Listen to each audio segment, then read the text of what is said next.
Board clear है बेटा। Good morning Hina.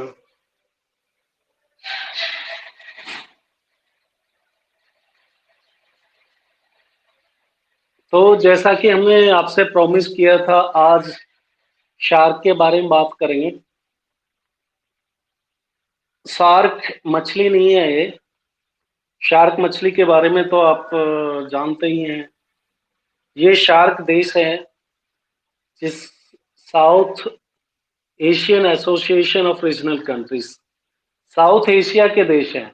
हमने पहले पढ़े थे साउथ ईस्ट एशिया के देश, जिसको आसियान देश के बारे में बात किया था, ठीक है ना। तो आसियान के बारे में तो आप समझ गए होंगे, कुछ मैथ का काम भी आपने स्कूल में किया था। अब हम बात करेंगे साउथ एशिया। वो साउथ ईस्ट एशिया को छोड़िए, साउथ एशिया में भारत भी एक देश है, और भारत के जितने भी नेबरिंग कंट्रीज हैं, पड़ोसी देश है, उनको लेकर बात करने वाले हैं, ठीक है ना। अगर आप मैप मैप में देखना चाहते हो तो ये मैं आपको मैप दिखा देता हूँ। भारत के साथ में जितने पड़ोसी देश है, मैं मोबाइल पे दिखा पा रहा हूँ, ठीक है ना। ये सारे के सारे जो भारत के पड़ोसी देश हैं, उनके बारे में बात करेंगे। कौन कौन सा, सबसे पहले आप वेस्ट में देख रहे हो अफगानिस्तान। अफगानिस्तान के बाद में नेपाल, ईस्ट की तरफ में आ जाओ। नेपाल, बांग्लादेश की बात करेंगे हम। और फिर म्यांमार है, म्यांमार है, और नीचे के दो देश और हैं, श्रीलंका और भूटान, मालदीव को भी आप देख पा रहे हैं, ठीक है ना। तो ये सारे आपके शार्क के देश हैं, जो बेसिकली साउथ एशिया में तो आते ही हैं, और भारत के बॉर्डरिंग या नेबरिंग कंट्रीज में हैं, ठीक है। तो ये सभी देश हैं। इनका एक ग्रुप है जिसको इन्होंने पूरे हिंदी में दक्षेश के नाम से जानते हैं। दक्षेश मतलब दक्षिणी क्षेत्रीय सहयोग संगठन, ठीक है। तो दक्षिणी एशिया के जो देश हैं, उनका क्षेत्रीय सहयोग संगठन है। और ये 8 दिसंबर 1985 की इसकी स्थापना हुई थी। मतलब इन देशों ने आपस में मिलके बात की होगी कभी, तब तो जाके 85 में स्थापना हुई होगी।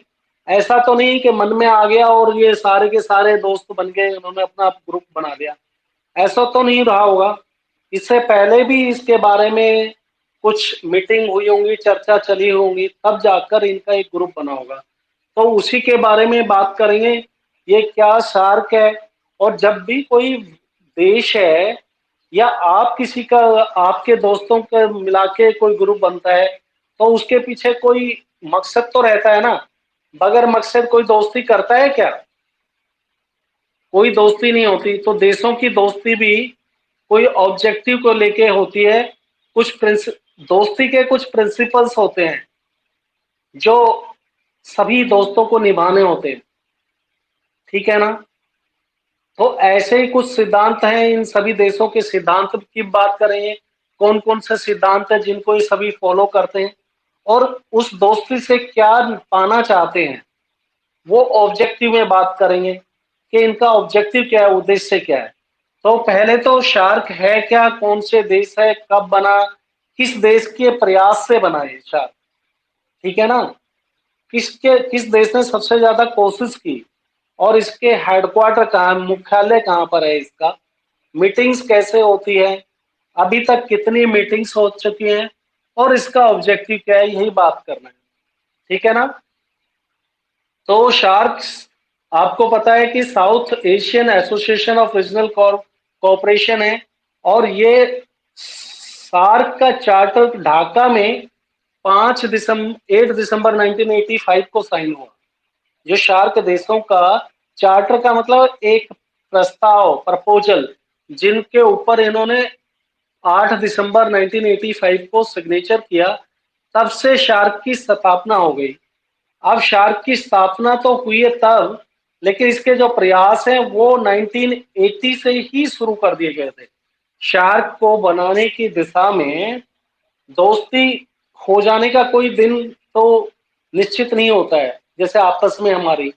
लेकिन कंट्री की दोस्ती होती है तो वो एक इतिहास बन जाता है, वो डेट लिखी जाती है।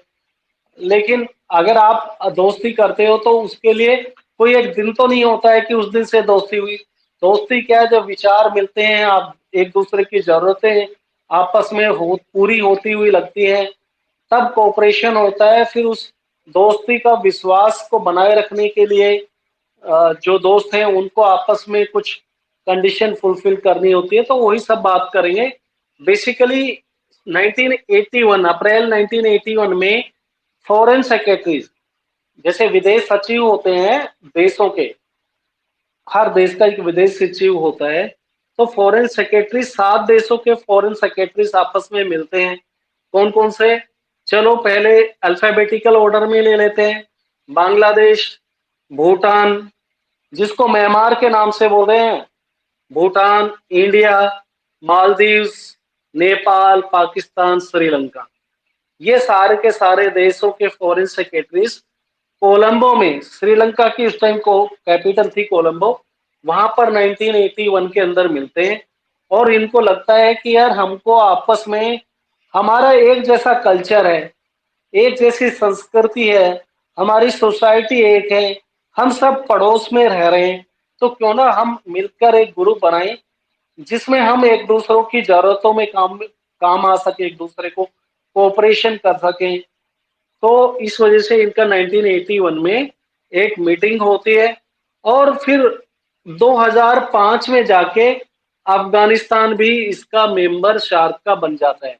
जब शार्क की 13वीं मीटिंग होती रहती है, 13th समिट, 1885 में बना, 1985, जब इसकी 13वीं समिट चल रही होती है 2005 के अंदर, तब जाकर ये अफगानिस्तान, जो दक्षिण एशिया में तो नहीं आता है, लेकिन ये बोले कि यार हमको कोई सेंट्रल एशिया में भी नहीं बोल रहा है, दक्षिण एशिया में भी तो हम हैं कहाँ, हमको किसी ग्रुप में तो शामिल कर लो। तो शार्क के देश बोले चलो भाई ठीक है, आप हमारे साथ में आ जाओ। इंडिया से इसकी कुछ थोड़ा बहुत तो बॉर्डर मिलता ही है हल्का सा, पाकिस्तान से भी मिलता है। तो इन्होंने दक्षिण एशिया का क्षेत्रीय सहयोग संगठन, ये नाम से आपने कंफ्यूज नहीं होना है, क्षेत्रीय सहयोग, रीजनली जो आपस में कोऑपरेशन करके रहेंगे, वो सारे कंट्री में, इनको अफगानिस्तान को भी हमने 2005 में अपने साथ में मिला लिया। तो ये तो होगी कौन कौन से देश हैं। अब इसका हेडक्वार्टर काठमांडू में है। काठमांडू आप जानते हो नेपाल की कैपिटल है। कहाँ की कैपिटल है? नेपाल की कैपिटल है काठमांडू, वहां पर इसका हेडक्वार्टर है। अब हम बात कर रहे थे कौन कौन से प्रिंसिपल्स को लेकर इनकी दोस्ती के महीने क्या क्या होंगे, कौन कौन से वादे निभाने होंगे, उसको लेकर भी बातचीत कर लेनी चाहिए कि क्या क्या होगा। एक तो हुआ कि भाई कोऑपरेशन करने वाले हैं शार्क के देश आपस में, कि भाई सॉवरेन इक्वलिटी, टेरिटोरियल इंटेग्रिटी, कि जो तेरे पास जमीन है मैं रिस्पेक्ट करूंगा तेरे क्षेत्र का, तेरे देश की जो संप्रभुता है उसकी मैं रिस्पेक्ट करूंगा, तुम भी मेरे देश की संप्रभुता, मेरा जो क्षेत्र मेरे पास है उसकी रिस्पेक्ट करना। पॉलिटिकल इंडिपेंडेंस, कि भाई हम इंडिपेंडेंट कंट्री है, ऐसा नहीं है कि एक दूसरे पे कब्जा कर लेगा कोई, तो पॉलिटिकल इंडिपेंडेंस को बनाए रखेंगे हम आपस में। सॉवरेन इक्वलिटी, प्रभुसत्ता, देश भाई आजाद है इसकी रिस्पेक्ट करना है। टेरिटोरियल इंटेग्रिटी, हमारी एक सीमा है, उसमें कोई दूसरा देश, हमारा पड़ोसी देश ना घुसे, जो दोस्त आपस में बने हैं। पॉलिटिकल इंडिपेंडेंस बनी रहे, पॉलिटिकल आपस में इंडिपेंडेंस को बना के रखना है। और ये जो कोऑपरेशन है जो 7 देशों का आपस में चल रहा है, बाद में से इन्होंने अफगानिस्तान ने ज्वाइन किया है, ये आपस में ग्रुप के साथ में मीटिंग करेंगे, लेकिन एक दूसरे के साथ में भी हम 1 to 1 भी मीटिंग कर सकते हैं, बात कर सकते हैं। तो इसमें कोई दूसरे के ऊपर, एक दूसरे को शक नहीं होना चाहिए कि भाई भारत और म्यांमार आपस में क्यों मिलके बात कर रहे हैं। हम ग्रुप हैं, एक साथ ग्रुप की जब मीटिंग होगी तो ग्रुप में मिलेंगे, लेकिन जब हमारा दिल करेगा आपस में किसी देश के साथ में मिलने की, जो शार्क के कंट्री हैं, वो आपस में मिलेंगे, और हमारे जो इनसे जो आपसी रिश्ते हैं उनके ऊपर कोई असर नहीं पड़ना चाहिए। ठीक है? तो एक बार फिर सारे कंट्री, अफगानिस्तान, बांग्लादेश, भूटान, इंडिया, मालदीव, नेपाल, पाकिस्तान और श्रीलंका, ये और इसमें कुछ देश ऑब्जर्वर भी हैं। हर ग्रुप होता है, उसके कुछ सदस्य नहीं बन पाते तो ऑब्जर्वर बन जाते हैं। या फिर आप ये कह सकते हो ऑब्जर्वर ही बनना होता है शुरू में, फिर जाके जो फाउंडिंग मेंबर है अलग है। शुरू में जब कोई ग्रुप बना तब बन गए, वो बन गए अलग है। बाद में ऑब्जर्वर बनना पड़ता है, उनको ऑब्जर्वर का स्टेटस मिलता है, फिर मेंबरशिप मिलती है। लेकिन कई सारे ऐसे ऑब्जर्वर होते हैं जिनको आप मेंबरशिप दे ही नहीं सकते। क्यों? क्योंकि ये दक्षिण एशिया का है, और दक्षिण एशिया में मान लो अमेरिका चाहे इसका मेंबर बनना, तो हम नहीं बनाएंगे उसको, क्योंकि वो दक्षिण एशिया में नहीं आता है, वो यूरोप का देश है। यूरोपियन यूनियन इसका मेंबर बनना चाहे, नहीं बनाएंगे। ऑस्ट्रेलिया को नहीं बनाएंगे। तो लेकिन वो जो देश इनके साथ में व्यापार करना चाहता है, बिजनेस करना चाहता है, उद्योग करना चाहता है, तो ऐसे आपस में हम मुलाकात तो कर ही सकते हैं ना। तो उस सभी को हम बोलने वाले हैं ऑब्जर्वर्स का स्टेटस मिला हुआ है, ठीक है ना। तो ऑब्जर्वर में कौन कौन हो गए? 9 देश हैं। ऑस्ट्रेलिया, चाइना भी है, यूरोपियन यूनियन भी है, ईरान भी है, जापान भी है, कोरिया भी है, Maruti, Myanmar, United state of America. ये सारे के सारे देश ऑब्जर्वर देश है। 9 देश हैं। अमेरिका यूरोपियन यूनियन है। यूरोपियन यूनियन तो आपको पता है एक ग्रुप ही है। और Republic of Korea, south Korea को बोल रहे हैं। ऑस्ट्रेलिया, चाइना, ये सारे के सारे देश ऑब्जर्वर के रूप में हैं शार्क के देशों में। अब भैया ये शार्क के देश आपस में मिल गए, बैठ गए, तो क्या करने वाले हैं आपस में, किस किस मामलों के ऊपर इनका कोऑपरेशन होने वाला है?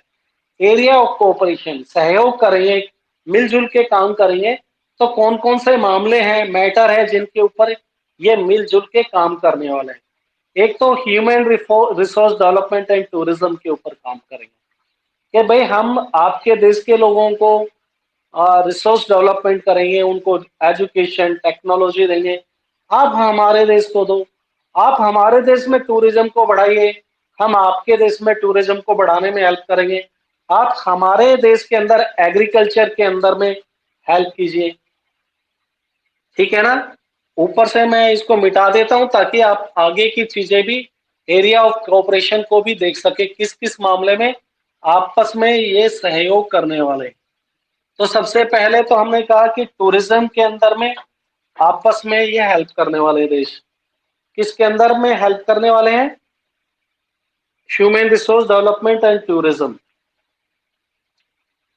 Area of cooperation.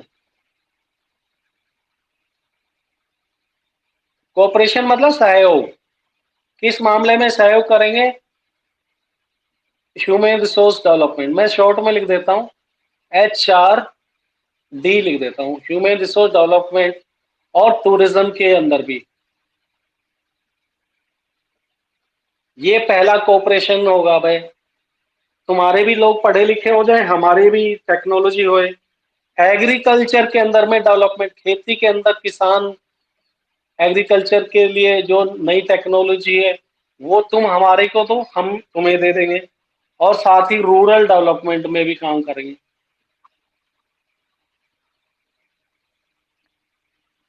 Rural development का मतलब ग्रामीण विकास, खेती के अंदर, ग्राम के विकास के अंदर में हम आपस में काम करने वाले हैं।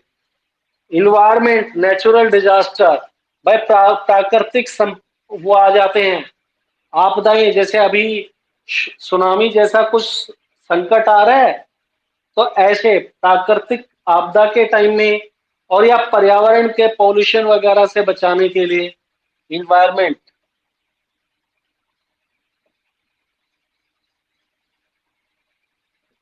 Natural disaster.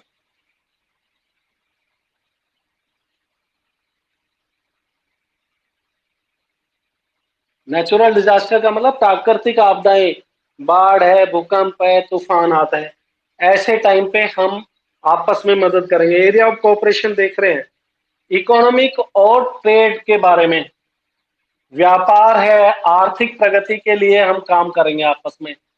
किसी भी देश के इकोनॉमिक और ट्रेड को बढ़ाने के लिए आर्थिक व्यवस्था के ऊपर काम करेंगे।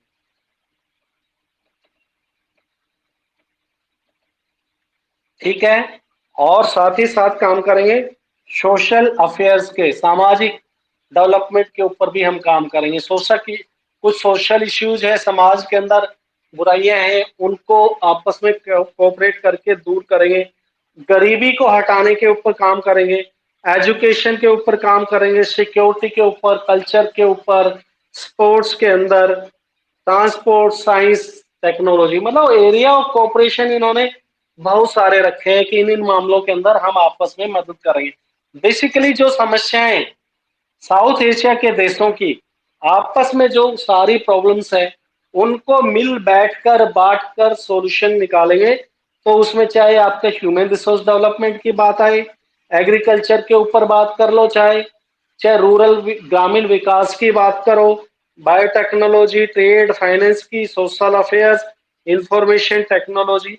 अब ऑब्जेक्टिव क्या होगा, किस ऑब्जेक्टिव के लिए शार्क बने हैं, उसके बारे में बात कर लेते हैं।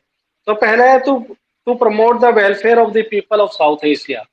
पहला ऑब्जेक्टिव उद्देश्य होगा टू प्रमोट वेलफेयर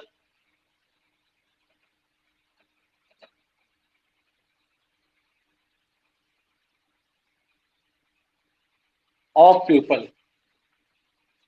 अब भाई साउथ एशिया के देशों का ग्रुप है, तो साउथ एशिया के देशों के लोगों का ग्रुप है, तो साउथ एशिया के देशों के वेलफेयर की तो बात करेगा, कोई दूसरे देशों की तो बात करेगा नहीं। फिर इकोनॉमिक ग्रोथ के बारे में बात करेगा। जो एरिया ऑफ कोऑपरेशन है वो सारे के सारे इधर ही आ जाएंगे। इकोनॉमिक ग्रोथ की बात करेगा कि सारे देशों की इकोनॉमी ग्रो करे, आर्थिक व्यवस्था सुधरे सभी देशों की आपस में। सोशल प्रोग्रेस, कल्चरल डेवलपमेंट के ऊपर काम करेगा। सोशल प्रोग्रेस, समाज के अंदर प्रोग्रेस हो, कल्चरल डेवलपमेंट हो,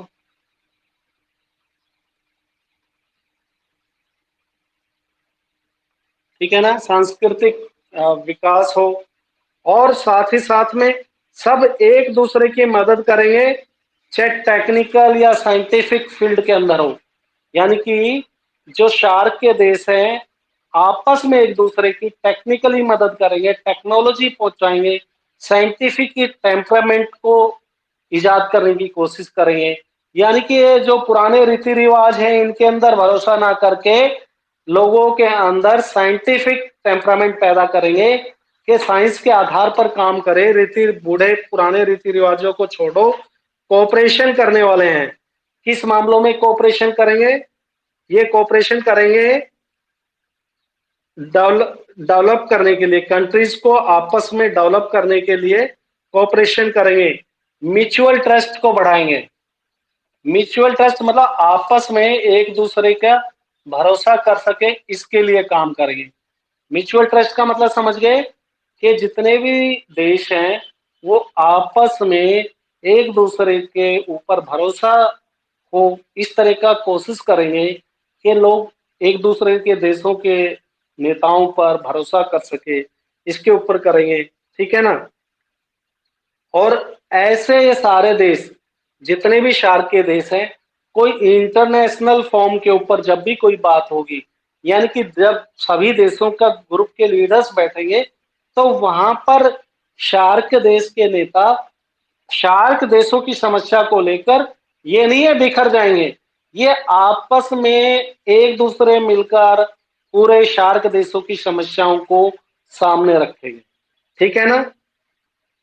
अब इनके ये तो बात हो गया आपके कौन कौन से ऑब्जेक्टिव क्या है। ऑब्जेक्टिव हो गया वेलफेयर लोगों का, economic growth, collective self reliance, आपस में आत्मनिर्भरता, हम दूसरे देशों पे निर्भर ना रह के शार्क के देश ही एक दूसरों की जरूरतें पूरे करें। ठीक है, collective self reliance, south Asia के अंदर म्यूचुअल ट्रस्ट को आपस में विश्वास बढ़ाने के लिए काम करेंगे, एक्टिव कोलाबोरेशन पे काम करेंगे, और कोऑपरेशन करेंगे अदर डेवलपिंग कंट्रीज के साथ में मिलकर भी कोऑपरेशन करेंगे। अब इनके प्रिंसिपल ऑर्गन्स की बात करते हैं कि कौन कौन से इसके मेन ऑर्गन्स हैं। भाई शार्क तो मेन है ग्रुप, इसके बहुत सारे ऑर्गन हो गए, हमने इसके ऑब्जेक्टिव्स इतने सारे बचा दिए, ये काम करेगा वो काम करेंगे, तो एक ऑर्गन्स तो सारे काम नहीं करेगा ना, इसके लिए अलग अलग ब्रांच बनानी होंगी जो काम करेंगे, ठीक है ना। तो प्रिंसिपल ऑर्गन में head of the state of the government, पहला तो प्रिंसिपल ऑर्गन की बात करो,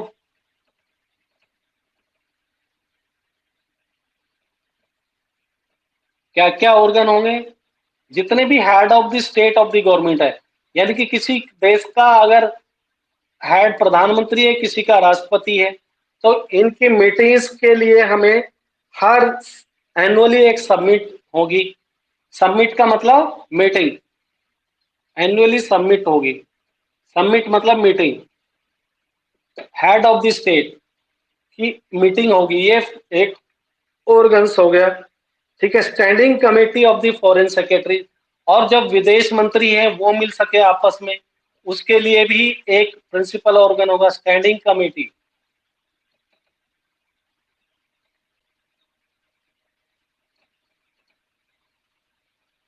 ऑफ फॉरेन सेक्रेटरीज। हर देश का फॉरेन सेक्रेटरी होता है, विदेश सचिव जिसको बोलते हैं, इनकी फॉरेन सेक्रेटरीज की स्टैंडिंग कमेटी मिलेगी, जो आपस में, देखो प्रधानमंत्री आपस में मिलकर बैठ के बात करा करेंगे, विदेश मंत्री की आपस में मीटिंग होगी, और इनका एक सेक्रेटरियाट होगा। सेक्रेटरियाट काठमांडू में, आपको बताया कि काठमांडू में 1987 के अंदर में एस्टेब्लिश कर दिया गया। सेक्रेटरियाट का मतलब सचिवालय,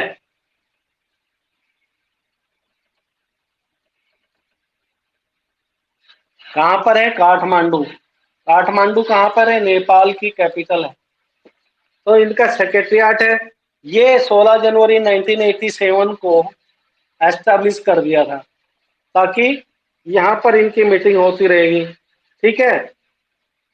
अब इनकी कुछ स्पेशलाइज्ड बॉडीज हैं, स्पेशलाइज्ड बॉडीज का मतलब कुछ ऑर्गन जैसे ही हैं, अलग अलग, जैसे यूनिवर्सिटीज हैं जहां पर आपस में इन सभी देशों के लोग जो हैं, स्टूडेंट हैं, आपस में बैठ के पढ़ सके, तो इस तरह से अलग अलग है। साउथ एशिया की यूनिवर्सिटी है, वो आपको कहां पर है, ये इंडिया के अंदर है, साउथ एशियन यूनिवर्सिटी,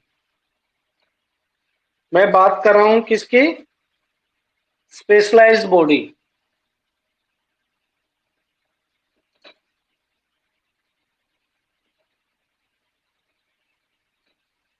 तो एक तो हो गई साउथ एशिया की यूनिवर्सिटी, वो दिल्ली में है, साउथ एशियन यूनिवर्सिटी,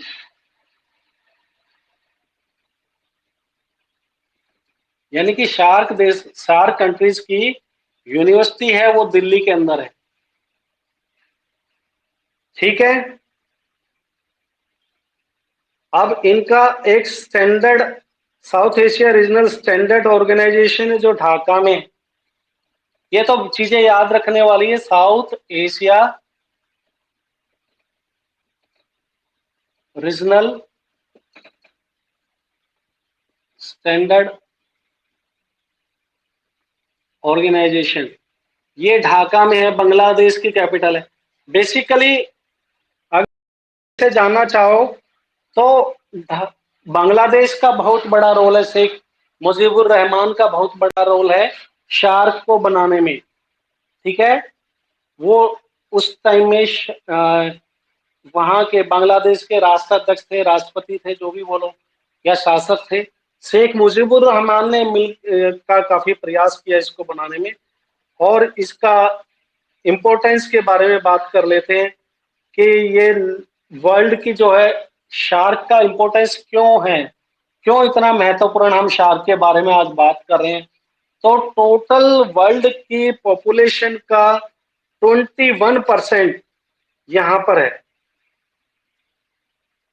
एक तो शार्क के अंदर 3%, टोटल एरिया जितना है उसका 3% शार्क देशों के पास है, ठीक है ना। हम यही सारी चीजें सब देशों के बारे में बात कर रहे हैं, तो शार्क देशों के पास वर्ल्ड का एरिया का 3% है, और 21% पॉपुलेशन यहां पर है।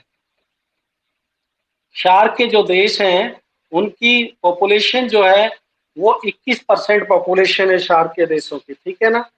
और 3.8 जो ग्लोबल इकोनॉमी है उसका 3.8 यूएस का जो डॉलर है 2.9, जिसमें लिखा है इन्होंने 2.9 ट्रिलियन ऑफ ग्लोबल इकोनॉमी, यानी कि ग्लोबल इकोनॉमी का 2.9 ट्रिलियन जो पैसा है वो इन देशों के पास में है। और सही बहुत सारी समस्याएं हैं जो शार्क देशों की समस्या है। भाई शार्क का एक तो आपको याद रखना होगा, जितने भी शार्क के देश हैं बहुत ज्यादा अमीर कंट्री तो नहीं है, ठीक है ना। बहुत सिम सारे के सारे ज्यादातर देशों के अंदर गरीबी है, ठीक है ना। तो ये मिलके इन इश्यू पे ज्यादा ध्यान देने वाले हैं। एरिया ऑफ मेन फोकस किस पे रहेगा इसका, भाई गरीबी के ऊपर, सभी देशों के अंदर इलिटरेसी है उसके ऊपर काम करने वाले हैं, माल न्यूट्रिशन के ऊपर काम करेंगे, नेचुरल डिजास्टर के ऊपर काम करेंगे।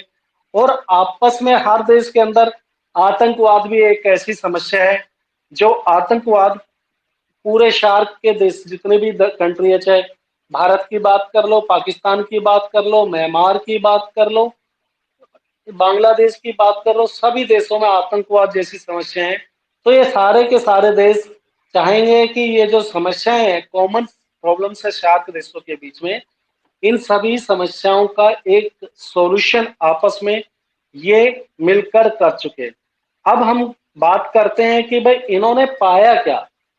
अभी तो हमने यही बात की कि क्या क्या पाना चाहते हैं, लेकिन अभी तक पाया क्या उसके बारे में बात करूं तो इन्होंने शार्क देशों ने आपस में फ्री ट्रेड एरिया बना दिया है।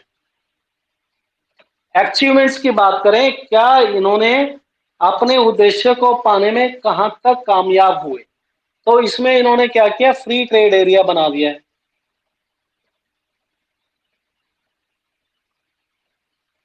फ्री ट्रेड एरिया का मतलब क्या है, आपस में व्यापार करने के टाइम में शार्क देशों को टैक्स एग्जेम्पशन मिलेगा, टैक्स में छूट मिलेगी, इंपोर्ट ड्यूटी एक्सपोर्ट ड्यूटी एक दूसरे की चीजों के प्रोडक्ट के ऊपर ज्यादा नहीं लगाई जाएगी।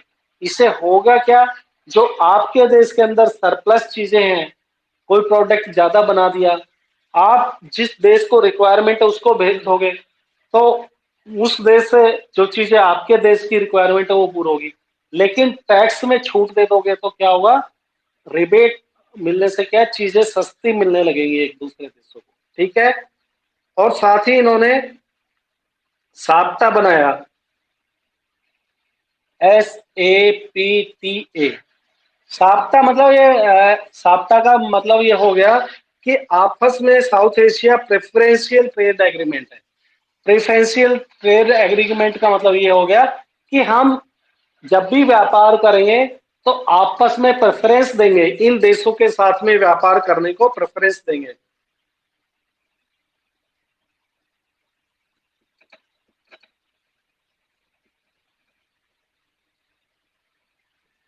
ठीक है। भाई जो भी समझौते करेंगे, एग्रीमेंट करेंगे, पहले आपस में जो शार्क के देश है उनके साथ में व्यापार से रिलेटेड समझौते करेंगे, बाहर के देशों के साथ में बाद में जाएंगे, ठीक है। और साथ ही साथ ये सारे के सारे देश आपस में अप्रोच करेंगे, एक दूसरे की मदद करेंगे और टेक्नोलॉजी को पहुंचाने में, उद्योगों को पहुंचाने में, डेवलपमेंट विकास के अंदर ये सब काम करने वाले हैं। अब भारत के बारे में हमको पढ़ना है कि भारत जो है शार्क के अंदर भारत की क्या इंपॉर्टेंस है। हमने पूरा शार्क के बारे में देख लिया, क्या शार्क करने वाला है, शार्क के ऑब्जेक्टिव्स क्या है, एरिया ऑफ कोऑपरेशन क्या है, कितने देश हैं आपस में, क्या पाना चाहते हैं। अब हमको बात करना है कि आखिर भारत का क्या इंपॉर्टेंस है, सिग्निफिकेंस ऑफ इंडिया।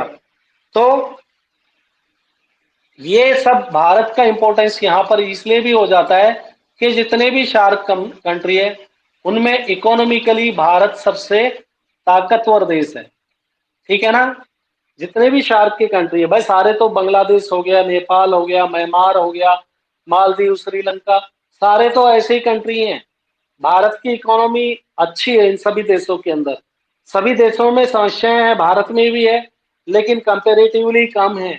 और इकोनॉमिकली भारत काफी प्रोग्रेस कर रहा है। इस कोविड के पीरियड को छोड़ दीजिए, कोविड के पीरियड के अलावा अगर हम बात करें तो भारत क्या है, इसका चाइना, नेपाल, भूटान, मालदीव, श्रीलंका, ये जितने भी देश हैं इनमें भारत का भी बहुत ज्यादा इंपॉर्टेंस बढ़ जाता है। और साथ ही साथ हम अपने नेबरहुड के अंदर पड़ोसियों के साथ में अच्छे बायलेटरल रिलेशंस रखना चाहते हैं, एक दूसरों के साथ में, पड़ोसियों के साथ में संबंध अच्छा रखना चाहते हैं। और साथ ही हम हमारे देश के अंदर पीसफुल बनी रहे, स्टेबिलिटी बनी रहे, ठीक है। तो हम ये भी चाहते हैं कि जितने आपके पड़ोसी देश हैं, भारत की बात करें, भारत ये भी चाहता है कि जितने भी भारत के नेबरिंग कंट्रीज है वहां पर भी पीसफुल स्टेबिलिटी बनी रहे आपस में, ठीक है। और भारत चाहता है कि भाई एशिया में तो हम लीडर हैं ही, दक्षिण एशिया के अंदर तो भारत से कोई बड़ा देश है ही नहीं, ठीक है ना। In terms of economic growth India दक्षिण एशिया के अंदर तो है ही। एशिया के अंदर फिर चाइना और भारत दो आ जाते हैं, ठीक है ना। चाइना और भारत दो आ जाते हैं एशिया के अंदर अगर बात करें तो ताकतवर। और क्योंकि रसिया को इसलिए नहीं गिन रहे, रसिया तो पार्टली तो कहां पर है, यूरोप का हिस्सा है, पार्टली इंडिया का हिस्सा, एशिया का हिस्सा है। तो बेसिकली भारत और चाइना दो देश हैं जो बड़े हैं, साउथ एशिया के अंदर हैं। अब हम क्या चाहते हैं, अगर साउथ एशिया के अंदर अगर हमारा दादागिरी हमारी बनी रहेगी तो उसके बाद में हम एशिया से ग्लोबल लीडर बन जाएंगे। ग्लोबल मतलब पूरे विश्व के लीडर बन जाएंगे। तो पहले हम चाहते हैं एशिया के अंदर हमारा वर्चस्व बना रहे। एशिया के अंदर हमारा वर्चस्व बना रहेगा, कैसे बना रहेगा कि हमारे पड़ोसी हैं, हम अगर उनकी इकोनॉमिक मदद करेंगे, social cultural development, education, natural disaster के अंदर, साइंटिफिक टेक्नोलॉजी वगैरह के अंदर अगर मदद करेंगे तो धीरे धीरे ये सारे देश को अगर आप इकोनॉमिकली मदद करोगे तो ये आपकी मदद करेंगे कहां पर, इंटरनेशनल फॉर्म। जब भी कोई इंटरनेशनल फॉर्म में बात चलेगी कि भाई ऐसा कौन सा देश है जो काफी एक दूसरे की हेल्प करता है, तो ये बोलेंगे भाई एशिया के अंदर तो भारत है जो अपने पड़ोसी मुल्कों की, पड़ोसी देशों की खूब मदद करता है। तो ऐसे हमको भी सुपर पावर बनने का मौका मिलेगा। कहने का मतलब पहले हम एशिया के अंदर अपने कदम जमा लें। एशिया के अंदर हमको मुकाबला किससे, चाइना के साथ। क्या है चाइना के साथ, चाइना भी चाहता है जितने भी हमने शार्क के कंट्री है उनके ऊपर अपनी जकड़ बनाई रखें, और हम भी चाहते हैं। दूसरा एक पड़ोसी मुल्क जो सबसे ज्यादा तंग करता रहता है भारत को, वो है पाकिस्तान। और पाकिस्तान शार्क देशों का भी समूह का मेंबर है, ठीक है ना। तो शार्क जितना बोलते हैं, जितना प्रोग्रेस कर सकता था वो नहीं कर पाया। कारण उसका यही है कि भाई पाकिस्तान और जो है इंडिया,